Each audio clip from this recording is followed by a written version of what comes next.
Greetings, everyone. Now, I've been wanting to do this video for a very, very long time, so I'm going to get right into it. Now, I'm going to try to explain as best I can the autonomy of the superhero and how it correlates with mythology. Jack Kirby once made a statement in an interview that modern-day comic books and superhero comics were no different from that of Greek, Roman, or Nordic mythology, or any kind of mythology in general. They are basically legends and tales put in a comic books are basically legends and mythology put in a form for the new generation. So when you think of all the superheroes that we have of today and the supervillains, they all correlate with characters from actual mythology. And some characters, in the case of Thor or even Hercules, are actually legendary characters brought into comic books and given, life. And one of the great heroes, of course, and I'm going to give you a couple of examples, at least in my opinion, of characters that correlate between mythology and, comic books. The first one is the Greek hero Hercules, the actual mythology version. And who does he actually correlate in modern day comic books? Well, he correlates to this guy. Yes, some of you are very, very confused by this, but the Greek mythology version of Hercules is no different from that of Superman.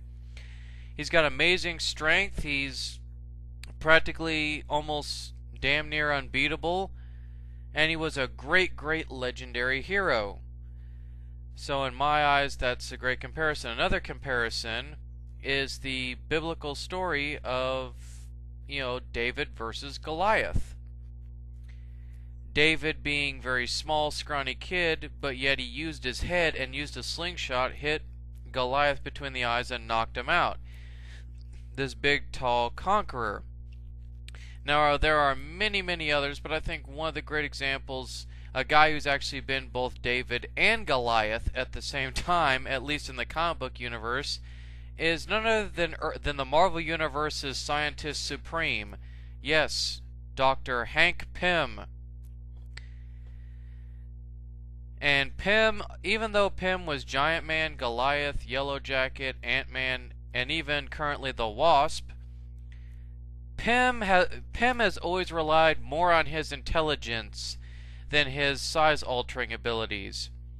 And this plays out for even other characters like Ray Palmer and whatnot, that big things come in small packages, and that you don't always need brawn to outbeat an opponent.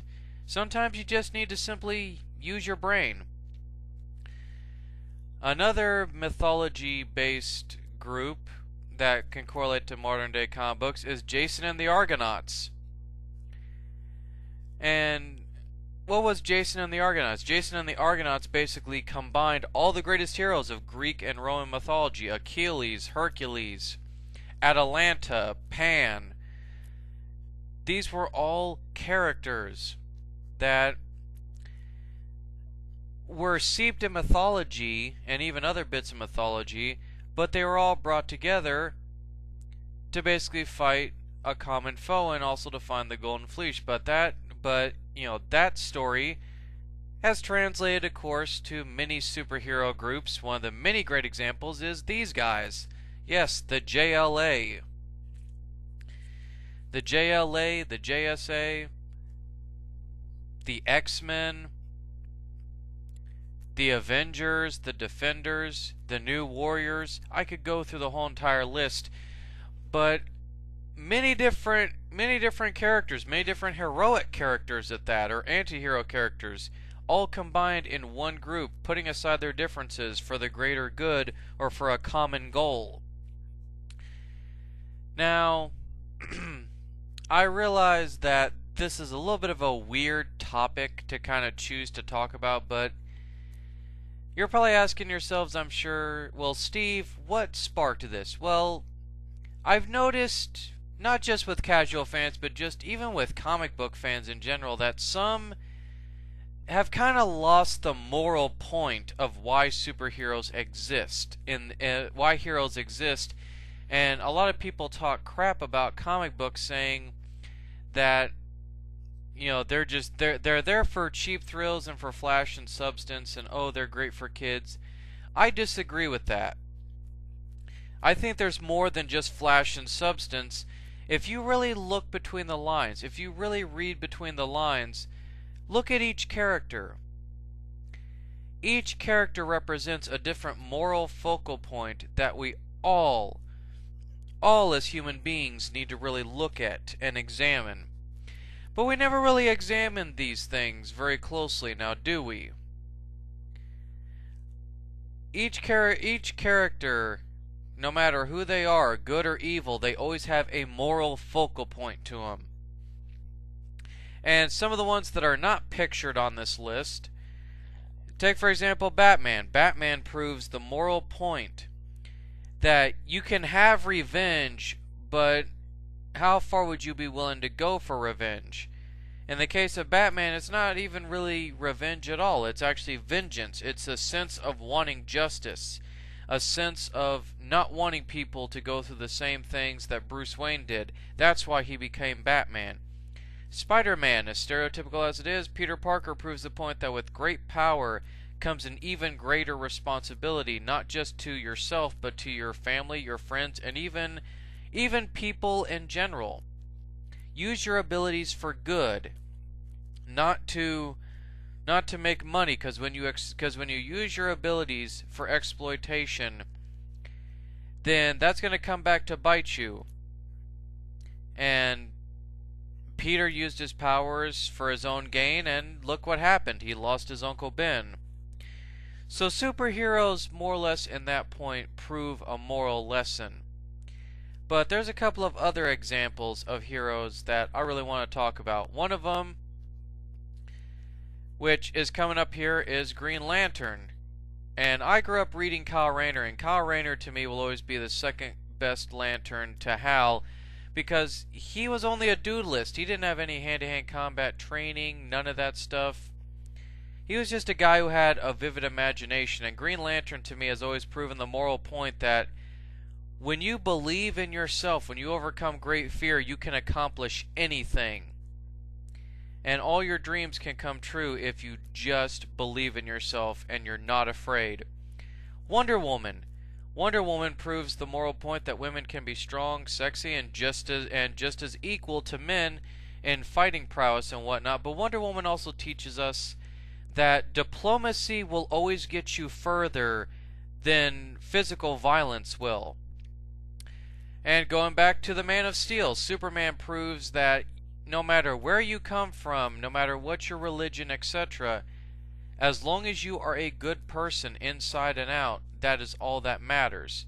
You could be the most powerful, wealthiest person in the world, but if you have a kind and kindred heart, people will absolutely love you. Hank Pym. Hank Pym proves, like I said, that that big things come in small packages, and that you don't necessarily have to be big, brawny, and whatnot. Even the most intelligent of people can actually affect the world around them and can make a very big difference. Spawn. Yes, I know, Todd McFarlane's, baby. Spawn proves a point that no matter how many evil things you've done, no matter how cruel you've been in life, if you seek to make amends and you want to atone and redeem yourself, basically Spawn teaches the point that anyone, and I mean anyone, can seek atonement and redemption, that no one is out of reach of redeeming themselves or making amends for all the bad things that they have done. And I bring this up because I look at every single hero that I read, and they prove this point to me. They have many different morals, many different walks of life, many different codes of honor.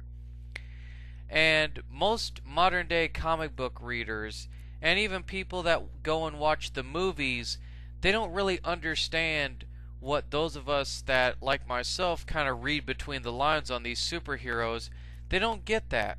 They don't understand the facet that these heroes exist not just to be cool, not just to spark our imaginations, but subliminally, these superheroes are teaching us great morals that we can apply within our own lives. And I'm going to get a little bit personal here, and I'm going to say that's why I love X-Men. X-Men teaches us how to deal with prejudice, with racism, with being different, with feeling like social outcasts. That's why the X-Men have and always will be my absolute favorite Marvel characters, even though currently in the comics they're not being done justice. I still love the X-Men for that particular reason. Because, as I stated in a very emotional video once, the X-Men helped me through a tough time because growing up with autism, it was a very difficult process for me. But whenever I read X-Men, whenever I read, Superman, Batman, Green Lantern, etc., I always walked away feeling better, and that was because I looked at these superheroes, and even as a kid, I potentially and subliminally saw the morals and codes of honor between these characters, and I gravitated towards that. The X-Men proved that, yeah, you can be different, and yeah, people may not like you, but sometimes your quote-unquote freakish nature, that may work to your advantage. Because look at the X-Men. Look how beloved they are, and look how long the X-Men have actually gone on as characters. The X-Men have such a rich history, and that's because no matter what race, creed, or religion, people love the X-Men just because of that moral conduct. And that's what I think a lot of kids, especially nowadays, are missing. Not just the moral aspect of what these superheroes stand for and what they believe in, but I think in general comic books have been pretty much whored out to the point that it's just cheap tricks, publicity stunts, etc. And I really hope one day that comic books, especially on Marvel and DC, that they go back and prove why these characters are beloved. Not just because they're cool, but that they teach kids morals.